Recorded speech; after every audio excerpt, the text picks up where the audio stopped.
नमस्कार साथियों, मैं राजकुमार। आप देख रहे हैं साइंस बाय राजकुमार। साथियों, आज का जो ये लेक्चर है, लेक्चर का नाम क्या है? कार्य तथा ऊर्जा, वर्क एंड एनर्जी। इसी में हम पावर को भी पढ़ेंगे। हालांकि इसमें पावर नहीं लिखा गया, लेकिन इसको हम पढ़ेंगे। चैप्टर का नाम हमारा वर्क एंड एनर्जी ही है। और इस लेक्चर को स्टार्ट करने से पहले मैं आपको सजेशन देना चाहूँगा कि जो भी साइंस के लिए भटकते हैं कि साइंस कहाँ से पढ़े, आपके लिए इस चैनल का नाम ही है साइंस बाय राजकुमार। आपको अंदाज़ा लग रहा है साइंस के लिए स्पेशल ये आपका चैनल बना गया है, ठीक है ना। जो आपको मैंने बताया था कि ग्रुप डी एग्ज़ाम के लिए, टेक्नीशियन एग्ज़ाम के लिए, एएलपी एग्ज़ाम के लिए जो साइंस उसमें पूछा जाता है वो एनसीईआरटी बेस्ड साइंस रहता है।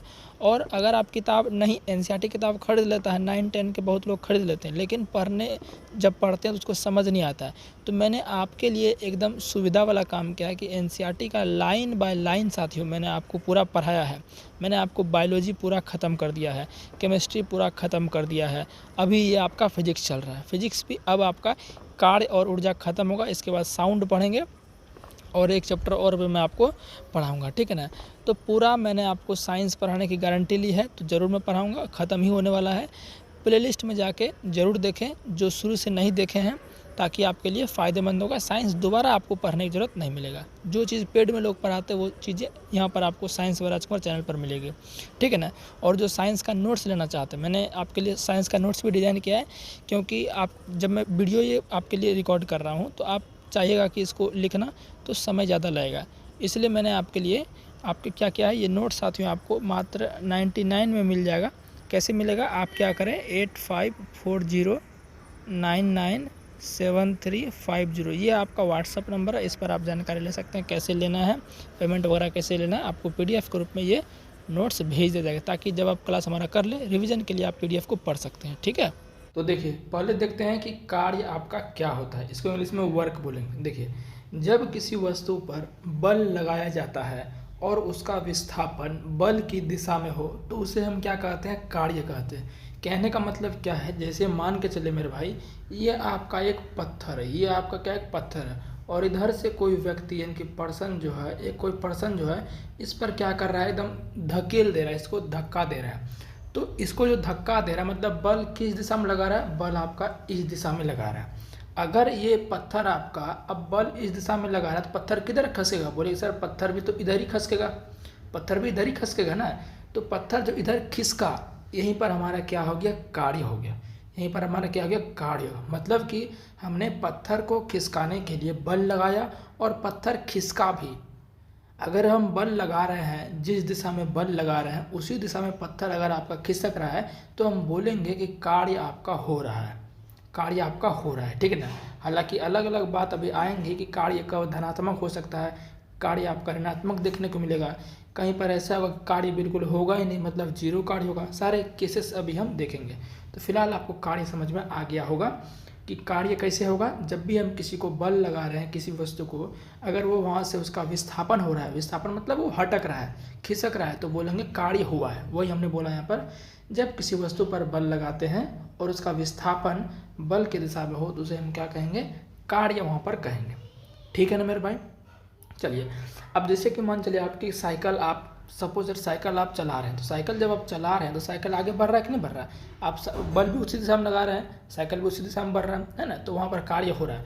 और आप ये सोच लीजिए कि साइकिल को आपका घड़का रहे हैं, चला नहीं रहे, तो घड़का रहे तो मतलब हाथ के माध्यम से हैंडल पर फोर्स लगा रहे हैं आगे की ओर, तो साइकिल भी आपका आगे खिसक रहा है, विस्थापित हो रहा है, तो बोलेंगे कार्य हो रहा है। बहुत तरह के एग्जाम्पल आप समझ सकते हैं। एक चीज़ समझ लीजिएगा तो सारा वही है। सिंपल सी बात है, किसी को अगर हम आगे खिसका रहे हैं बल लगा के तो वो खिसक रहा है, तो हम कहेंगे कार्य आपका हो रहा है। घर में आपका संदूक है, बॉक्स जो होता है, बक्सा इसको बोलते हैं, उसको अगर आप धकेल रहे हैं और वो आगे बढ़ रहा है तो बोलेंगे कार्य हो रहा है, ठीक है। बस ज़्यादा कुछ है नहीं।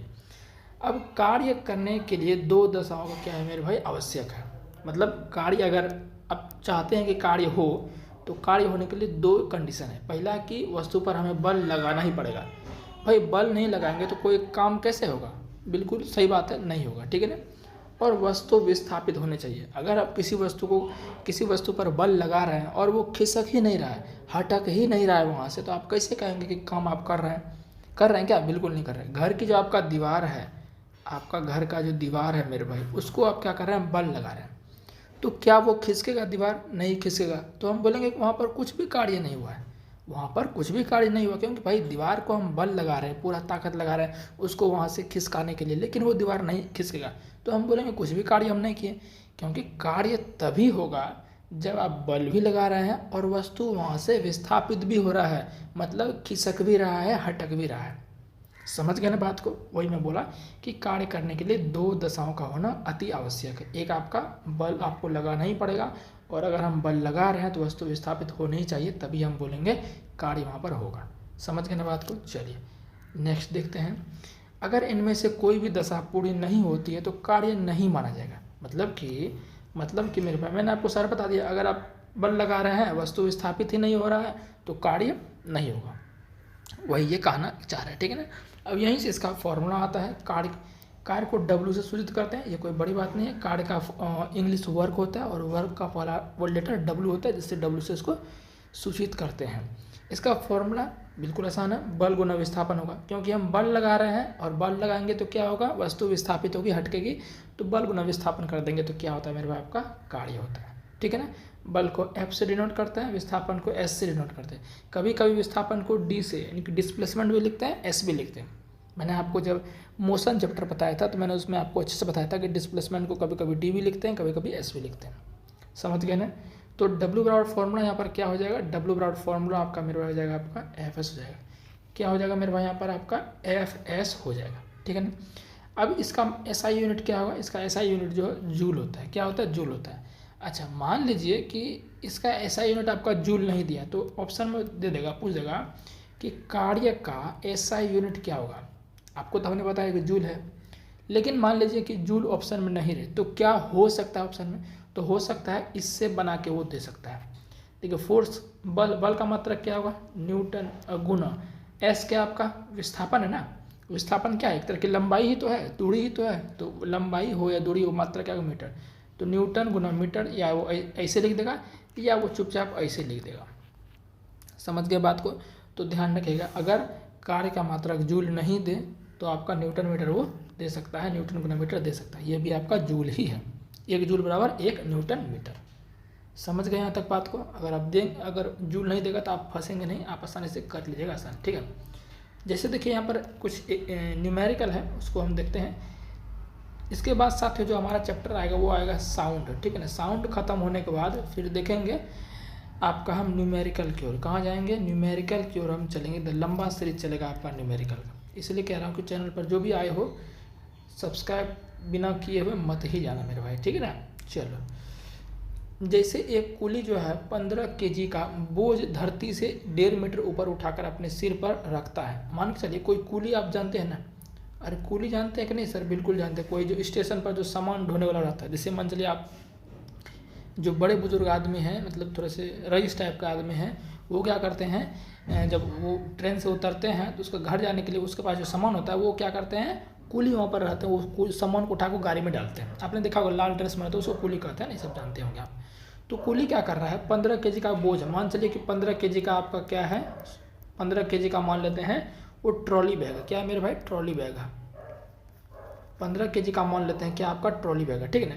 अब चूंकि ट्रॉली बैग आपका नीचे है, अब कुली क्या करेगा, उसको सिर पर उठा कर रखेगा, तो ट्रॉली बैग जो नीचे है इसको नीचे से क्या करेगा, इसको ऊपर उठा कर रखेगा, नीचे से क्या करेगा, इसको ऊपर उठा कर रखेगा।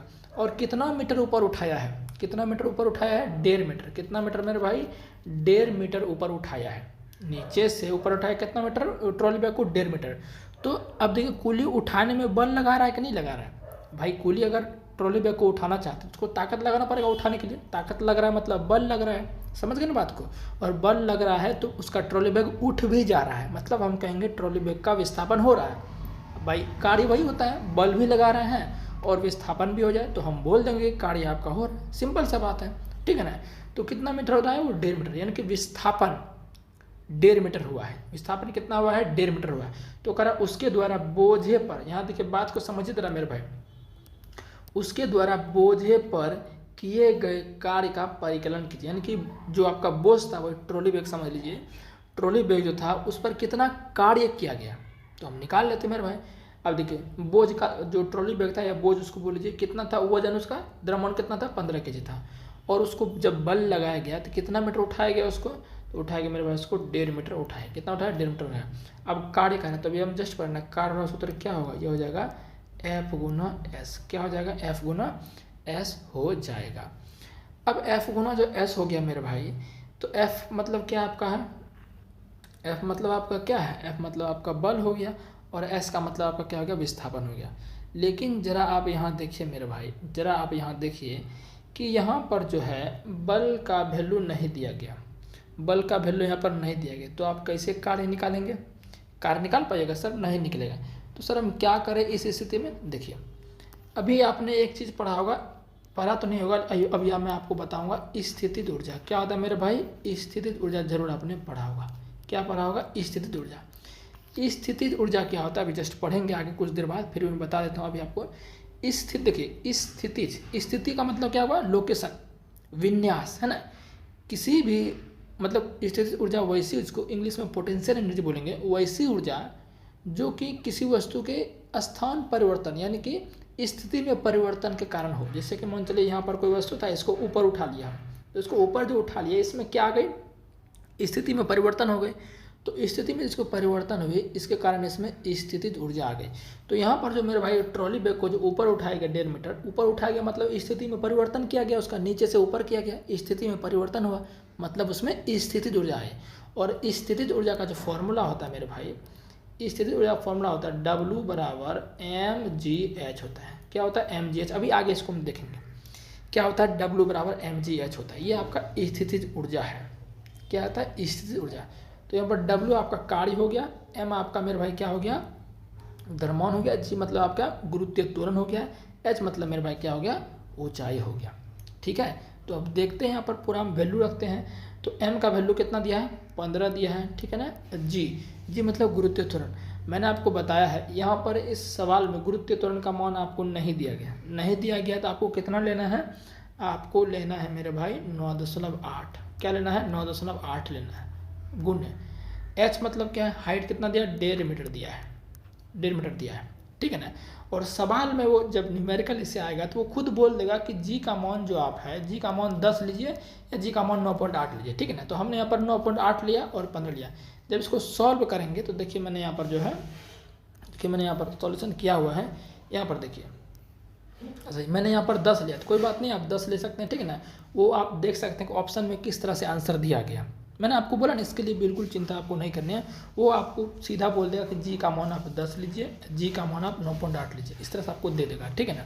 और नहीं दिया रहेगा तो आप ज़्यादातर 10 ही लीजिए, नहीं दिया रहेगा तो ज़्यादातर आप क्या लीजिए? 10 ही लीजिए, वो 10 पर ही बैठा के देगा, ठीक है ना। चलिए तो यहाँ पर देखिए, यहाँ पर मैंने आपको बताया कि W बराबर क्या होगा? mgh होगा, mgh होगा, या H के बदले आप S लिख लो, क्योंकि H मतलब ऊंचाई, ऊंचाई मतलब स्थिति में परिवर्तन हुआ, क्योंकि ऊंचाई का भी मात्रक मीटर ही है, लंबाई का भी मात्रक मीटर ही है, दूरी का भी मात्रक मीटर ही है, चौड़ाई का भी मात्रक मीटर ही है, और आपका विस्थापन भी एक दूरी है उसका भी मात्रक मीटर ही है। तो हमने यहाँ पर S लिया, उससे आपको घबराना नहीं है। देखिए कोई भी कार्य, कार्य का मात्रक क्या होता है? कार्य का मात्रक मेरे भाई क्या होता है? जूल होता है। और ऊर्जा का भी मात्रक क्या होता है? जूल ही होता है। कार्य का मात्रक जूल होता है, ऊर्जा का मात्रक जूल होता है। तो हम W को, W आपका कार्य है, इसको हम मेरे भाई क्या लिख सकते हैं? इसको हम एनर्जी भी लिख सकते हैं। ई मतलब एनर्जी, एनर्जी मतलब ऊर्जा। अरे मात्रक सेम ही है ना मेरे भाई, मात्रक सेम है कि नहीं, इसलिए हम इसको बराबर कर सकते हैं, इसमें आपको चिंता नहीं होनी चाहिए। तो वही हमने यहाँ पर देखिए लिखा हुआ अलग अलग तरीके से। यहाँ देखिए किया गया, क्या क्या होगा? W Fs होगा, इससे तो आप निकाल ले सकते हैं क्योंकि बल का मात्रक आपका, बल का मान नहीं दिया गया था। तो यहाँ पर देखिए हम F का मतलब हमने यहाँ पर क्या लिख दिया? आपके लिए mg लिख दिया। क्या लिख दिया है? mg लिख दिया है। अब mg सर कैसे लिख दिया? आपको बताए नहीं थे बल का सूत्र क्या होता है? तो बोले सर m गुना a होता है। क्या होता है? m गुना a होता है। लेकिन तो सर आप a के बदले यहाँ g लिखे हैं। a क्या है? ये आपका त्वरण है। g क्या है? गुरुत्वीय त्वरण है। a आपका त्वरण है, g आपका क्या? गुरुत्वीय त्वरण है। तो हमने a के बदले यहाँ पर गुरुत्वीय त्वरण को लिया है, उससे कोई फर्क हमें नहीं पड़ता, उससे कोई फर्क हमें मेरे भाई नहीं पड़ता है, ठीक है ना। अब s के बदले s लिख दिया, ठीक है ना। मैंने यहाँ पर पूरा आपको एक्सप्लेन कर दिया, या डायरेक्ट आप फॉर्मूला भी W/mgh लगा सकते हैं, लेकिन एक्सप्लेन कर दिया तो आप जरा देख लो, ठीक है ना। अब m का मान 15, g का मान 10, जो गुरुत्वीय त्वरण का मान होता है 10 मीटर प्रति सेकंड स्क्वायर, होता कितना है? 9.8 मीटर प्रति सेकंड स्क्वायर। लेकिन जब सवाल में नहीं दिया रहेगा g का मान तो आप चुपचाप 10 बैठा लो, उसी पर वो डाटा सेट करके एग्जामिनर न्यूमेरिकल को सेट करता है, आंसर उसका सेट करता है, ठीक है ना। और ये 1.5 आपका एस का वैल्यू या एच का वैल्यू आप बोल सकते हैं, ठीक है ना। तो ये आपका 225 जूल आपका आंसर आ जाएगा, यानी कि किया गया कार्य कितना है, बोझ पर 225 जूल है। यहाँ पर मैंने आपके लिए बता दिया कि F बराबर mg या F बराबर ma एक ही बात है। G बराबर गुरुत्व त्वरण है, A बराबर भी क्या आपका सामान्य त्वरण है, लेकिन है तो दोनों त्वरण है, ठीक है। चलिए अब मैंने आपको बताया कि कार्य आपका कैसे कैसे हो सकता है। कार्य आपका धनात्मक भी हो सकता है, कार्य ऋणात्मक भी हो सकता है, कार्य शून्य भी हो सकता है। अब बात यह आती है कि कब कार्य धनात्मक होगा, कब कार्य ऋणात्मक होगा, कब कार्य शून्य होगा, ये बात आपका आता है। देखिए मेरे भाई, धनात्मक कार्य कब होगा, धनात्मक कार्य तभी होगा जैसे मान चलिए कि ये आपका जो है, हम इस तरह से कुछ बना देते हैं आपके लिए, ठीक है ना। ये आपका मेरे भाई क्या एक ट्रॉली बैग है, ये आपका क्या ट्रॉली बैग है, ठीक है ना। अब यहाँ से हम क्या कर रहे हैं, अपने हाथों से इसको क्या कर रहे हैं मेरे भाई, इसको खींच रहे हैं। ये हमारा मान चलिए हाथ है, ठीक है, ये हमारा क्या मेरे भाई हाथ है। इस ट्रॉली बैग को हाथ से जब खींच रहे हैं तो ये किधर जाएगा, इधर की ओर बढ़ेगा। बढ़ेगा कि नहीं बढ़ेगा सर, बिल्कुल बढ़ेगा इधर की ओर। तो जब इधर की ओर बढ़ेगा, हम बल भी इधर ही लगा रहे हैं, हाथ हमारा इधर ही है ना, बल भी इधर ही लग रहा है आपका, ठीक है ना। और ट्रॉली किधर जाएगा, ट्रॉली सर आगे खसकेगा। हम इधर से खींच रहे हैं तो ट्रॉली आपका इधर खिसकेगा, मतलब जिधर बल लगा रहे हैं उधर ही ट्रॉली आपका खिसक रहा है। तो जिधर हम बल लगाएंगे वस्तु में विस्थापन अगर उसी तरफ हो रहा है तो कहेंगे कार्य धनात्मक हुआ, पॉजिटिव हुआ, सिंपल सी बात है, समझ गए ना। यदि आप घर में अपने बक्से को खिसका रहे हैं, अगर जिस तरफ बल लगा रहे हैं बक्सा भी उसी तरफ खिसक रहा है तो बोलेंगे आपका कार्य धनात्मक होगा, जो कि मैंने शुरू में आपको बोल दिया था, ठीक है ना। तो धनात्मक कार्य जो सामान्य कार्य होता है जिसमें हम बोलते हैं कि नहीं कार्य यहाँ पर हो रहा है, तो बेसिकली वो धनात्मक कार्य ही होता है, ठीक है। चलिए, तो धनात्मक कार्य समझ गए, जिधर हम बल लगा रहे हैं वस्तु उधर ही खिसके तो वो आपका धनात्मक कार्य हो जाएगा। ऋणात्मक क्या होगा, सीधी सी बात है। मैंने यहाँ पर धनात्मक का आपको मैंने परिभाषा लिख दिया है। अगर बल एवं विस्थापन के बीच 90 डिग्री से कम कोण बने, एंगल है ना, अगर बल एवं विस्थापन के बीच कोण यानी एंगल जो है 90 डिग्री से कम बने तो कार्य धनात्मक हुआ। अब यहाँ पर हमने W बराबर एफ कॉस थीटा लिखा है। W बराबर क्या लिखा है, एफ कॉस थीटा। ये थीटा का वैल्यू हमेशा यहाँ पर क्या होगा, जीरो लिया जाएगा। थीटा का वैल्यू यहाँ पर क्या लिया जाएगा, जीरो लिया जाएगा। इसलिए अब थीटा का वैल्यू जीरो, तो कॉस जीरो का वैल्यू क्या होता है, कॉस जीरो का वैल्यू 1 होता है, और एफ एस गुना 1 तो एफ एस ही होगा ना, इसलिए हम डायरेक्ट आपको W बराबर एफ एस लिखे थे, समझ गए ना। ये कॉस थीटा अंडर स्टूट रहता है, कॉस थीटा क्या रहता है, अंडर स्टूट रहता है, ठीक है ना। इसका वैल्यू जीरो ही होगा धनात्मक कार्य में, समझ गए बात को ना। चलिए, इस बात को आपको ध्यान रखना है, क्योंकि ये यहाँ पर एंगल बनता है ना। मैंने अभी आपको ट्रॉली बताया, इसे मान चलिए कि फोर्स हम इधर लगा रहे हैं, किसी वस्तु पर, और विस्थापन इधर हो रहा है, तो यहाँ पर एंगल कितना बन रहा है, जो एंगल कितना बन रहा है आप ही बताइए, यहाँ पर एंगल कितना बन रहा है। सर बोलेंगे सिंपल सी बात है, 90 डिग्री से कम ही बन रहा है। ये थीटा का जो वैल्यू यहाँ पर बन रहा है मेरे भाई, ये आपका क्या मेरे भाई जो है, ये आपका 90 से कम ही बन रहा है। तो 90 से कम जहाँ पर बनेगा तो समझ जाएंगे धनात्मक कार्य आपका हो रहा है।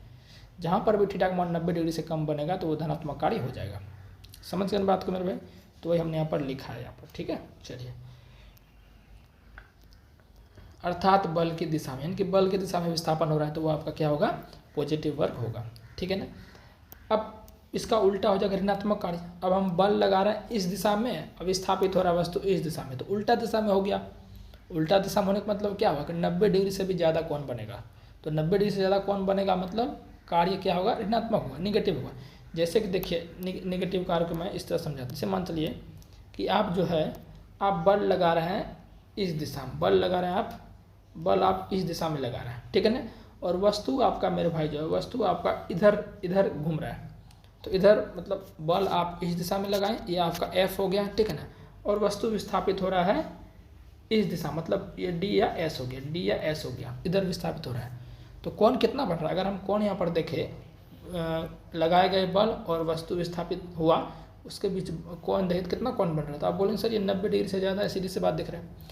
तो 90 डिग्री से ज़्यादा कोण बने तो वो आपका क्या होगा, निगेटिव कार्य होगा, ठीक है। यानी आप सिंपल कह सकते हैं, या आप ये भी कह सकते हैं कि जिधर बल लगाया गया है वस्तु विस्थापित हो रही है उसके विपरीत दिशा में, उसे हम क्या कहेंगे, वहाँ पर ऋणात्मक कार्य, नेगेटिव कार्य होगा। वही हमने यहाँ पर लिखा हुआ है कि अगर बल एवं विस्थापन के बीच का कोण 90 डिग्री से ज़्यादा बने तो कार्य क्या होगा, ऋणात्मक होगा।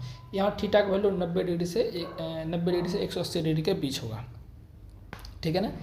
अर्थात बल की दिशा के विपरीत वस्तु विस्थापित होता है। किसमें? निगेटिव कार्य में। ये स्टेटमेंट वाइज क्वेश्चन दे सकता है कि ऋणात्मक कार्य कब होगा, धनात्मक कार्य कब होगा। इस तरह के प्रश्न आपको टेक्नीशियन में देखे गए रिसेंट जो एग्जाम हुए, ठीक है ना। जो मैं करा रहा हूँ मेरे भाई, इससे बिल्कुल आपका बाहर नहीं जाने वाला। अब शून्य कार्य देखते हैं, मतलब कुछ काम ही नहीं हुआ, कुछ काम नहीं हुआ, इसको देखते हैं। अच्छा, कुछ काम कब नहीं होगा? जब विस्थापन जो है वो बिल्कुल जीरो होगा। विस्थापन अगर जीरो हुआ, विस्थापन अगर जीरो हुआ तो W बराबर क्या हो गया? FS, यानी S वैल्यू जीरो हो गया तो पूरा काम ही जीरो हो गया।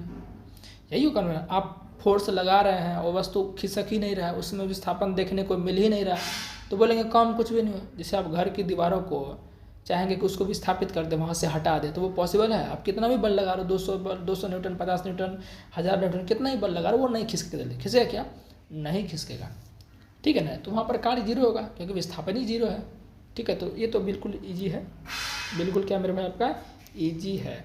नहीं, अगर बल एवं विस्थापन के बीच 90 डिग्री का, अगर बल एवं विस्थापन के बीच 90 डिग्री का कोण बने तो कार्य क्या होगा? आपका जीरो होगा। जैसे कि मान चलिए, 90 डिग्री कोण कैसे बनेगा? ये आपका मान चलिए आपका क्या है, इस दिशा में आप बल लगा रहा है और वस्तु आपका ये है, वस्तु आपका क्या मेरे भाई ये है ना। यानी वस्तु में बिल्कुल विस्थापन ही नहीं हो रहा है, वस्तु में आपका जो है विस्थापन ही नहीं हो रहा है। ये आप ऐसे कह सकते हो, एक मिनट, अगर आपको उल्टा लग रहा होगा था ना, ये मान चलिए आपको कोई वस्तु है, ये आपका क्या मेरे भाई कोई आपका वस्तु है, ठीक है ना, ये आपका वस्तु है और आप बल इधर लगा रहे हैं, बल इधर लगा रहे हैं इसको खिसकाने के लिए। ये बिल्कुल खिसक ही नहीं रहा है, मतलब ये दीवार है, ये आपका क्या वॉल, वॉल मतलब जानते हैं ना दीवार होता है। इसको आप खिसकाने के लिए, विस्थापित करने के लिए बहुत बल लगा रहे हैं। ये आपका फोर्स हो गया इस दिशा में और ये वस्तु आपका ये है, वस्तु बिल्कुल खिसक ही नहीं रहा है। तो कितना कोण बन रहा है? ये देखिए कितना कोण बन रहा है, इतना कोण, ये कोण बन रहा है आपका। ये कोण क्या आपका 90 डिग्री का कोण है, ये कोण आप क्या 90 डिग्री कोण है।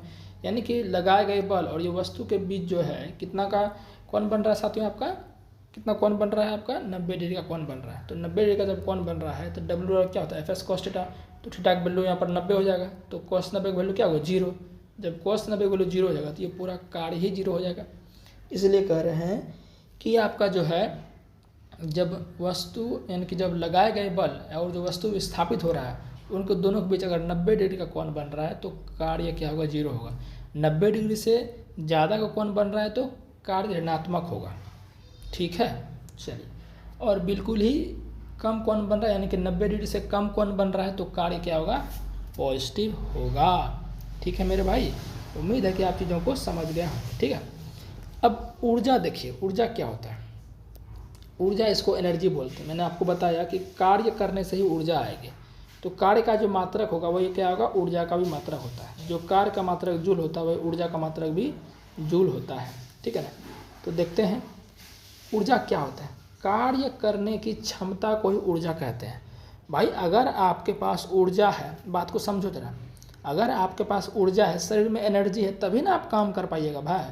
अगर आपके पास एनर्जी ही नहीं है तो कैसे काम करिएगा आप? बिल्कुल नहीं कर पाइएगा। इसलिए कह रहे हैं कि दोनों का मात्रक सेम ही हो रहा है। यानी कि कार्य ऊर्जा जो आपका ऊर्जा रहेगा तभी आप कार्य कर पाइएगा। अगर ऊर्जा नहीं है तो कार्य नहीं कर पाइएगा।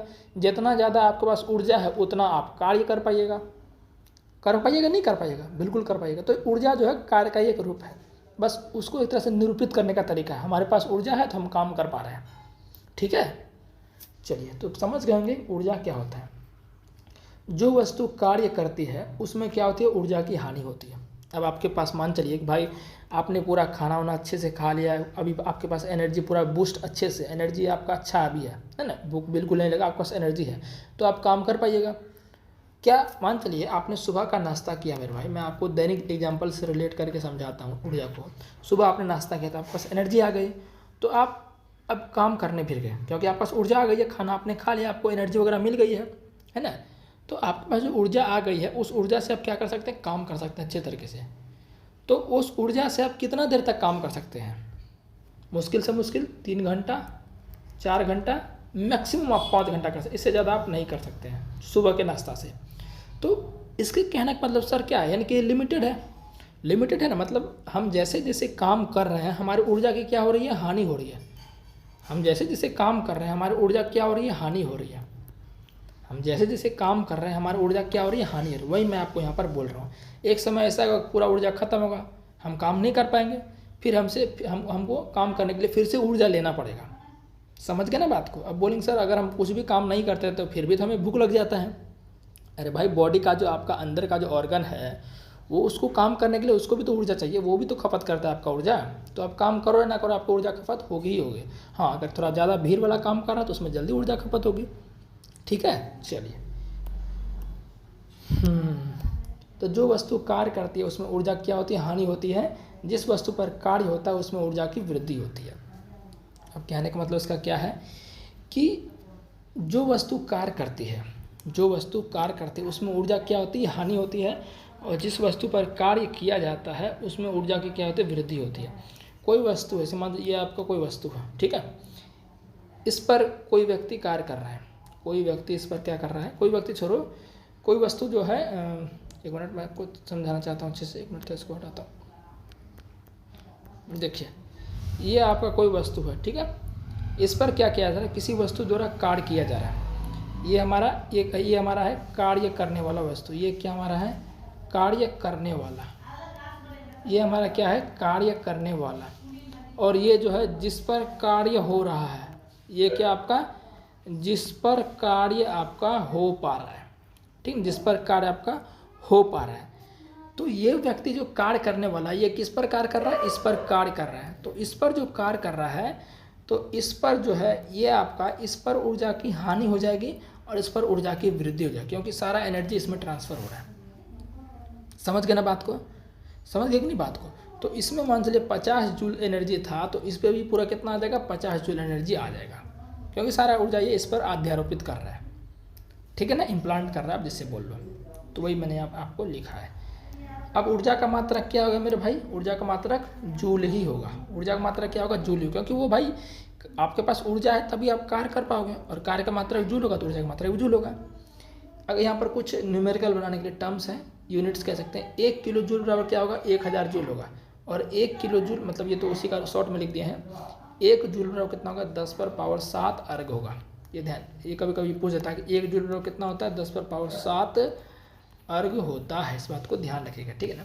अब ऊर्जा का सीजीएस मात्रक देख लेते हैं। अच्छा, ये जो अर्घ है ये ऊर्जा का सीजीएस मात्रक ही है। जो ऊर्जा का सीजीएस मात्रक क्या होता है आपका, अर्घ होता है। आप मेरे को बताइएगा कि बल का सीजीएस मात्रक क्या होता है, जो हमसे पढ़ा है force and law of motion, वो हमें बताइएगा कि बल का सीजीएस मात्रक क्या होता है। तब देखते हैं आप लोग कितना इफेक्टिवली स्टडी करते हैं, ठीक है ना। 1 कैलोरी का वैल्यू कितना होता है, 4.186 जूल। ये सब डायरेक्ट आपको ध्यान रखना ही पड़ेगा। ऑब्जेक्टिव में कभी कोई डायरेक्ट पूछ ले जाते हैं कि 1 कैलोरी का वैल्यू क्या होता है, 4.186 जूल होता है, ठीक है ना।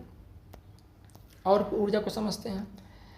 हमारे संसार में ऊर्जा के कई रूप हैं। हमारे संसार में जो है ऊर्जा क्या है, कई रूप हैं। जैसे स्थितिज ऊर्जा, गतिज ऊर्जा, ऊष्मीय ऊर्जा, रासायनिक ऊर्जा, विद्युत ऊर्जा तथा प्रकाश ऊर्जा। ये जो इतने ऊर्जा के अलग अलग प्रकार आपको मैं बोल रहा हूँ, ये सभी का मात्रक जूल ही होगा। सभी का मात्रक क्या, ये सभी एक ही हैं। ये सभी क्या मेरे भाई, एक ही हैं, लेकिन इनका रूपांतरण किया गया है। मैं क्या बोल रहा हूँ आपको, जो जितने भी ऊर्जा मैंने आपको यहाँ पर प्रकार दिखाए, स्थितिज, गतिज, ऊष्मीय, ये सभी एक ही ऊर्जा है। ये सभी क्या है, एक ही ऊर्जा है, लेकिन यहाँ पर अलग अलग आपको इसके रूपांतरित ट्रांसफॉर्मेशन फॉर्म आपको दिखाया गया, रूपांतरित फॉर्म दिखाया गया, लेकिन सारे क्या है, एक ही है। तो इससे ये स्पष्ट होता है कि ऊर्जा जो है, ऊर्जा को ना तो बनाया जा सकता है ना ही उसको नष्ट किया जा सकता है, सिर्फ उसका हम रूप बदल सकते हैं। क्या बोल रहा हूँ मैं, ऊर्जा को ना तो बनाया जा सकता है ना ही उसको नष्ट किया जा सकता है, सिर्फ उसका हम क्या करते हैं, रूपांतरित उसको कर सकते हैं, एक फॉर्म से दूसरे फॉर्म में, एक रूप से दूसरे रूप में। समझ गए ना बात को। जैसे कि कैसे होगा, जैसे कि मैं आपको बता देता हूँ कि अगर मैं चाहूँ कि विद्युत ऊर्जा को, अगर मैं चाहूँ विद्युत ऊर्जा को किस में बदलने के लिए, ऊष्मीय ऊर्जा में। अगर मैं चाहूँ कि विद्युत ऊर्जा को ऊष्मीय ऊर्जा में बदलने के लिए, तो क्या हम बदल सकते हैं, बिल्कुल, वी कैन चेंज इट। हम इसको बदल सकते हैं। कैसे, विद्युत आपका करंट हो गया, विद्युत ऊर्जा क्या होगा, जो करंट दे रहे हैं तो उससे क्या होगा, हीट उत्पन्न होता है किसी भी चालक में। मैंने आपको ये अच्छे से बताया है इलेक्ट्रिसिटी वाले चैप्टर में, इसीलिए कह रहा हूँ ना, सीक्वेंस वाइज अगर पढ़ोगे ना तो बिल्कुल दिक्कत नहीं होगा। अब जो इलेक्ट्रिसिटी चैप्टर पढ़ा ही नहीं होगा, उसको जो मैंने बोला आपके कि इलेक्ट्रिक किसी कंडक्टर में प्रवाहित कर रहे हैं तो उसमें हीट उत्पन्न हो रहा है, उसको पता ही नहीं चलेगा। इसीलिए कह रहा हूँ सीक्वेंस में पढ़ो मेरे भाई, ठीक है। तो मैंने पढ़ाया हुआ है, उसको जरूर आप जाके देखना एक बार। ठीक है। तो विद्युत ऊर्जा से क्या होता है, हम उसमें ऊर्जा को कन्वर्ट कर सकते हैं। कैसे? अब आप देखेंगे कि आयरन जो आपका होता है, जो प्रेस करने वाला, कपड़े प्रेस करने वाला, उसमें क्या इलेक्ट्रिक ही देते हैं, तो वो गर्म होता है कि नहीं होता है, तो उसमें ऊर्जा हो गया वहाँ पर। तो सिंपल सी बात है ना। अब यहाँ पर देखिए हमने क्या किया आपके लिए, गतिज ऊर्जा, इसको इंग्लिश में क्या बोलेंगे, काइनेटिक एनर्जी। गतिज ऊर्जा क्या होता है, इसके नाम में है गति, यानी कि मोशन के कारण किसी वस्तु में, मोशन के कारण, ड्यू टू मोशन, है ना, मोशन के कारण किसी वस्तु में अगर जो ऊर्जा आएगी, मोशन के कारण किसी वस्तु में जो ऊर्जा आएगी उसे ही क्या कहेंगे, काइनेटिक एनर्जी कहेंगे या गतिज ऊर्जा कहेंगे। जैसे मान चलिए हम यहाँ पर खड़े हुए हैं ना, हम यहाँ पर खड़े हुए, हम दौड़ के यहाँ पर आ गए, तो हम जो दौड़े, हम जो रनिंग किए, यानी हम गति किए, तो हमारे में क्या आ जाएगी, गतिज ऊर्जा आ जाएगी। या कोई भी वस्तु है, कोई भी वस्तु है वो गति करेगी तो उसमें क्या आएगी, गतिज ऊर्जा आएगी। ठीक है ना। तो वही हमने यहाँ पर लिखा है, किसी वस्तु में उसकी गति के कारण जो ऊर्जा निहित होगी उसे क्या कहेंगे, गतिज ऊर्जा कहेंगे। इसे हम के ई से डिनोट करते हैं, काइनेटिक एनर्जी, यानी ये सूत्र होता है 1/2 mv² होता है, 1/2 mv²। इसका क्या होता है, ये इसका क्या होता है, फॉर्मूला होता है, मैंने आपको लिख दिया। ये न्यूमेरिकल के लिए बहुत काम आता है, ध्यान रखिएगा। ठीक है ना। चलिए, यहाँ ई के का मतलब क्या है, गतिज ऊर्जा है, एम वस्तु का द्रव्यमान है, भी वस्तु का वेग है ना, वस्तु का वेग होगा, वस्तु गति करे तो उसमें क्या आगे, ऊर्जा आएगी। अब चूंकि जो वस्तु गति कर रही है, मतलब ये पत्थर आपका है, इसका कुछ ना कुछ द्रव्यमान होगा कि नहीं होगा, बिल्कुल होगा। अब इसको क्या कर रहा है, इसको गति करा रहा है, तो ये जब गति करेगी इसका वेग भी होगा, यानी कि इसका द्रव्यमान भी है और वेग भी है। ठीक है। तो ये आपका गतिज ऊर्जा का संबंध इससे होता है 1/2 mv²। ठीक है। चलिए, उदाहरण लिए हैं आपके लिए यहाँ पर हम न्यूमेरिकल। 15 kg द्रव्यमान की एक वस्तु 4 मीटर प्रति सेकंड के एक समान वेग से गतिशील है ना, यूनिफॉर्म वेलोसिटी से कोई वस्तु क्या कर रही है, 15 kg का कोई वस्तु है, पत्थर उत्तर कुछ भी समझ लो भाई, कुछ भी समझ लो, वो क्या गति कर रही है, तो वस्तु की गतिज ऊर्जा कितनी होगी। अब चूंकि गति कर रहे हैं तो उसमें क्या है, गतिज ऊर्जा है, तो सिंपल आप फॉर्मूला लगा के इसको आप निकाल सकते हैं ना, इसमें कोई बड़ी बात है नहीं, फॉर्मूला लगा कर आप आसानी से निकाल सकते हैं। अब यहाँ पर एक कभी कभी रिलेशन पूछा जाता है कि गतिज ऊर्जा एवं संवेग में संबंध क्या है। ये मैं क्यों बता रहा हूँ, कभी कभी क्या होगा मेरे भाई आपका, कि संवेग का वैल्यू दे देगा, संवेग का वैल्यू दे देगा और द्रव्यमान का वैल्यू दे देगा, बोलेगा कि काइनेटिक एनर्जी डायरेक्ट बताओ। संवेग का वैल्यू दे देगा, काइनेटिक एनर्जी का वैल्यू दे देगा, बोलेगा संवेग का वैल्यू दे देगा और द्रव्यमान का वैल्यू दे देगा, बोलेगा काइनेटिक एनर्जी का बताओ। अब आपको पता है काइनेटिक एनर्जी का आप लगाओगे 1/2 mv², ये लगाओगे आप, मैंने बताया है। लेकिन जो है इसमें द्रव्यमान दिया हुआ है, लेकिन स्पीड वेग नहीं दिया हुआ है ना, यहाँ पे आपको संवेग का वैल्यू दिया हुआ है, वेग का वैल्यू नहीं दिया हुआ है, इसलिए उस समय आपका ये फॉर्मूला काम आएगा। ठीक है। तो के ई बराबर क्या होता है, p²/2m, के ई बराबर क्या होता है, p²/2m। ये सब आपको ध्यान रखना है, ये सब प्रूव करने की जरूरत नहीं है, बोर्ड एग्जाम के बच्चे आप होने। ठीक है। सब फालतू का उसमें टाइम बर्बाद है। के ई बराबर क्या होता है, p²/2m होता है। ठीक है ना। बोर्ड एग्जाम के बच्चों के समय प्रूव करता हूँ, आप लोग को नहीं कर, क्योंकि इसमें टाइम ज़्यादा लगेगा और कोई आपका है नहीं यहाँ पर। ठीक है ना। स्थितिज ऊर्जा, स्थितिज ऊर्जा देखते हैं क्या होता है, मैंने पहले ही बता दिया था। गतिज ऊर्जा क्या होता है, गतिज ऊर्जा क्या होता है, बताइए ज़रा, गतिज ऊर्जा क्या होता है। सर, किसी वस्तु में उसके गति के कारण जो ऊर्जा हो रही है उसे गतिज ऊर्जा कहेंगे। स्थितिज ऊर्जा, किसी वस्तु में उसकी स्थिति के कारण जो ऊर्जा हो रही है उसे स्थितिज ऊर्जा कहेंगे। सिंपल है, कोई ज़्यादा है नहीं। किसी वस्तु द्वारा इसकी स्थिति अथवा विन्यास, विन्यास मतलब वही होगा स्थिति में परिवर्तन के कारण प्राप्त ऊर्जा को स्थितिज ऊर्जा, इसको पोटेंशियल एनर्जी इंग्लिश में कहते हैं, है ना। फॉर्मूला मैंने इसका आपको बता ही दिया था। जैसे देखिए, ऊंचाई पर रखा पत्थर, आप पत्थर, ये आपका पत्थर है, ये पत्थर मेरे भाई अगर आपका है, ये इस तरह से पत्थर आपका है, ठीक है ना, ये आपका पत्थर है या कुछ भी है, पत्थर है, ये आपका ज़मीन है। ठीक है ना। ज़मीन से ऊपर आप यहाँ पर पत्थर को रख दिए, किसी चीज़ में बांध के या लटका के रख दिए, तो इसमें क्या आ गई, ऊंचाई पर रखे पत्थर में क्या आ गई, स्थितिज ऊर्जा आ गई। ठीक है ना। और भी जैसे देखिए, उठी हुई कुल्हाड़ी, आपने कुल्हाड़ी देखी है ना, कुल्हाड़ी देखी है कि नहीं, ये आपका उठी हुई कुल्हाड़ी को जिस तरह से हम बनाए थे आपके लिए, ये आपका क्या कुल्हाड़ी हो गया। तो ये कुल्हाड़ी उठी हुई है अभी, जब ये नीचे आ जाएगी तो इसमें ऊर्जा इसका जीरो हो जाएगा, इसलिए तो अभी ये उठी हुई है, तो ये आपका क्या हो जाएगी, स्थितिज ऊर्जा इसमें हो जाएगी। ठीक है ना। उठा हुआ हथौड़ा, उठा हुआ हथौड़ा, उठा हुआ हथौड़ा में भी कौन सा ऊर्जा होगा? स्थितिज ऊर्जा होगा। जो भी चीज़ उठा हुआ है उसमें स्थितिज ऊर्जा होगा, क्योंकि उसके स्थिति में परिवर्तन हो रहा है, जमीन से कुछ ना कुछ वो ऊंचाई पर है। ठीक है, वही चीज़ में दिया हुआ है तनी हुई स्प्रिंग। तनी हुई स्प्रिंग, जो स्प्रिंग आपका इस तरह से स्प्रिंग आपका होता है ना, इस तरह से स्प्रिंग आपका होता है, इस तरह से स्प्रिंग होता है। जब इसको हम खींच देंगे, तो ये क्या हो जाएगा? ये पतला हो जाएगा। कुछ इस तरह से ये पतला हो जाएगा। तो ये स्प्रिंग ऐसा था, जब इसको हम खींच दिए तो इसमें क्या आ गई? स्थिति। इसके स्थिति में परिवर्तन हुआ, इसके विन्यास में परिवर्तन हुआ, तो इसमें भी क्या आ गई? आपका स्थितिज ऊर्जा आ गई। ठीक है ना। उसी तरह आपका खींचा हुआ रबर बैंड, खिलौने कार से चाबी भरते समय, है ना, इसके अंदर स्थितिज ऊर्जा होती है। तो ये सब क्या एग्जाम्पल है? ये सारे क्या यहाँ पे एग्जाम्पल मैंने आपको बता दिया। आपने वो देखा होगा, क्या बोलते हैं उसको? खिलौने कार से चाबी भरते हुए, जो खिलौना वाला जो कार आता है उसमें चाबी भरते हैं, है ना, इसे घुमाते हैं, है ना, ताकि वो क्या कहते हैं, कुछ स्पीड तक चल सके। तो वहाँ पर क्या होती है? स्थितिज ऊर्जा होती है। ठीक है मेरे भाई, चलिए। और एग्जाम्पल मैंने आपको लिख दिया यहाँ पर, W बराबर mgh या EP बोल लो, है ना। चूँकि देखो EP बोल दी, EP क्या हो गया आपका? EP आपका क्या हो गया? बोलेंगे सर ये पोटेंशियल एनर्जी हो गया। पोटेंशियल एनर्जी हिंदी में क्या बोलेंगे? स्थितिज ऊर्जा। सूत्र क्या होता है? mgh। अब देखिए इसी के बदले, EP के बदले यहाँ पर हम W लिखा है, तो क्या फ़र्क पड़ता है भाई? ये आपका स्थितिज ऊर्जा है, ऊर्जा का मात्रक जूल, और यहाँ पर कार्य है, कार्य का मात्रक जूल। बात तो एक ही है ना, बात तो एक ही है, इसलिए हम इसको ऐसे लिख सकते हैं। अब कभी कभी EP और mgh, कभी कभी हम साथियों mgh को जो है कभी कभी क्या लिख सकते? mgs लिख देंगे। तो चूँकि S क्या आपका विस्थापन है, H भी क्या आपका विस्थापन ही होता है। तो इस तरह से चीज़ें आपके आएंगे। ठीक है ना। चलिए और भी कुछ एग्जांपल जैसे देखिए, जब पानी बांध से गिरता है, बांध समझते हैं ना, डैम जो कुछ ऊंचाई पर होता है धरती से, है ना। जब पानी से गिरता है तो उसकी स्थितिज ऊर्जा गतिज ऊर्जा में बदल जाती है।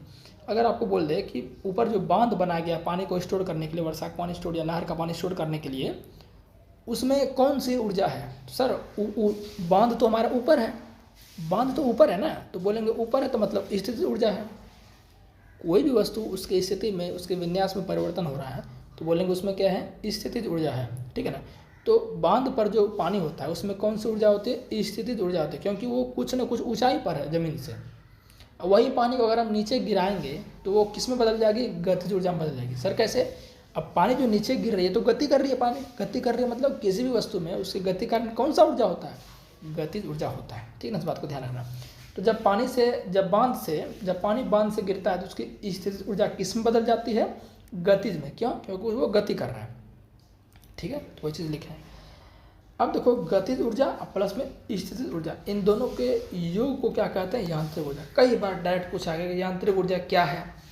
मैंने टेक्नीशियन का पेपर देखा, उसमें भी डायरेक्ट ये पूछा था कि यांत्रिक ऊर्जा क्या होता है, यांत्रिक ऊर्जा क्या होता है। उसमें ऑप्शन था गतिज प्लस स्थितिज, गतिज प्लस विद्युत, कुछ से कुछ फालतू दे दिया था, लेकिन आंसर उसका क्या होगा? गतिज ऊर्जा प्लस स्थितिज ऊर्जा होगा। फंसाने के लिए कुछ भी दे देता है वो अपना, तो ध्यान रखिए दोनों का योग क्या होता है? यांत्रिक होता है। ठीक है, चलिए अब यहाँ पर जो है एक न्यूमेरिकल है, 10 kg द्रव्यमान की एक वस्तु को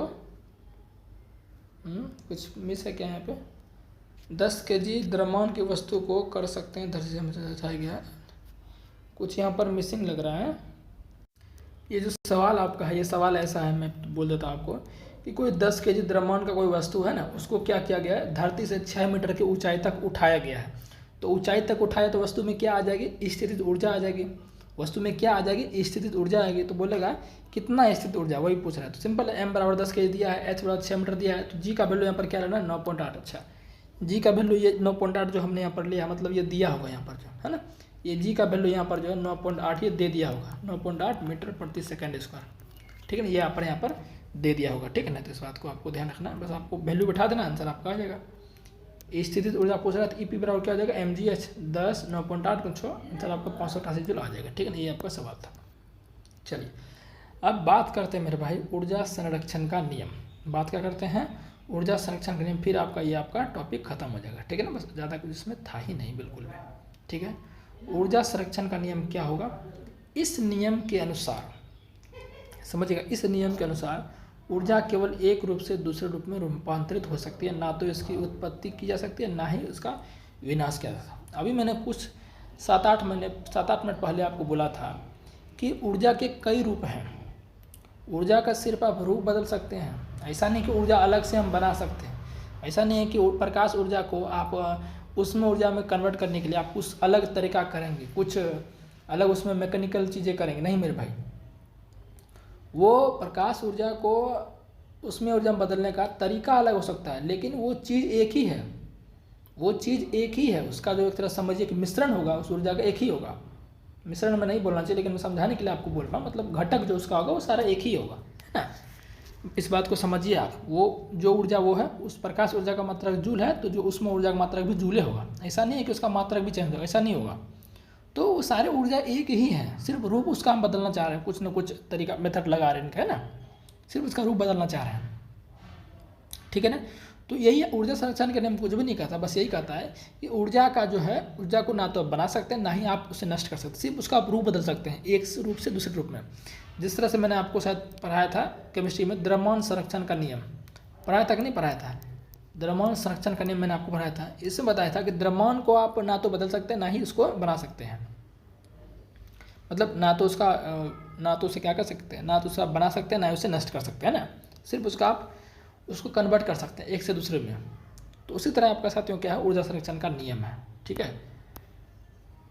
ऊर्जा संरक्षण का नियम क्या है, इस नियम के अनुसार ऊर्जा केवल एक रूप से दूसरे रूप में बदल सकती है, ना तो इसकी उत्पत्ति ना ही इसे नष्ट किया सकता है, ठीक है ना। चलिए, रूपांतरण के पहले और रूपांतरण के बाद ऊर्जा सदैव अचर रहती है। जैसे कि अचर का मतलब क्या, फिक्स रहती है। इससे मतलब 50 जूल हमने एनर्जी खर्च किया किसी वस्तु पर, दूसरे वस्तु में 50 जूल एनर्जी जाएगी, मैंने आपको बताया था ना, वो फिक्स रहेगी।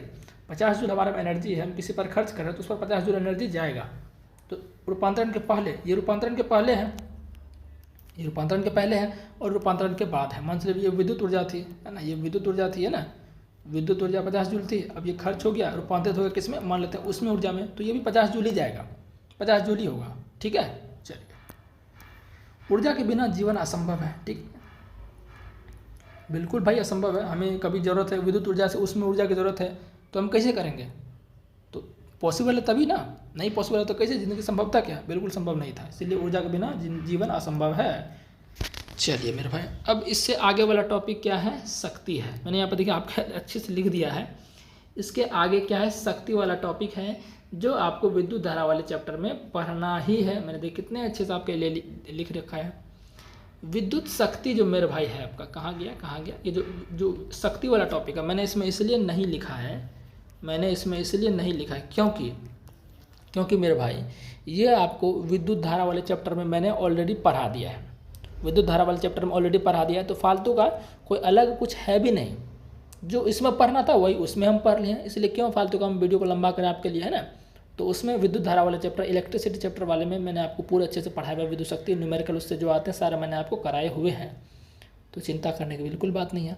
अब और आपके लिए हमने क्या लिखा है, इस चैप्टर से रिलेटेड ज़्यादातर न्यूमेरिकल एग्जाम में पूछे जाते हैं, वो आपको साइंस बाय राजकुमार यूट्यूब पर कराया जाएगा, उसकी PDF भी मिलेगी। अब ये जो न्यूमेरिकल का जो PDF है ये आपका फ्री मिलेगा इसका, लेकिन ये जो आपका पूरा नोट्स है ये आपके लिए पेड है, मैंने आपको बताया था, ठीक है। तो मेरे भाई क्लास आपको कैसा लगा जरूर आप कमेंट करके बताएं। उम्मीद है कि पूरा प्रयास किया मैंने समझाने के लिए, हर एक चैप्टर में अपना बेस्ट देता हूँ। जहाँ पर भी आपको थोड़ी बहुत दिक्कत हुई होगी, सर ये चैप्टर नहीं समझ आया, तो कमेंट जरूर करना अपना। मिलते हैं किसी नेक्स्ट क्लास में।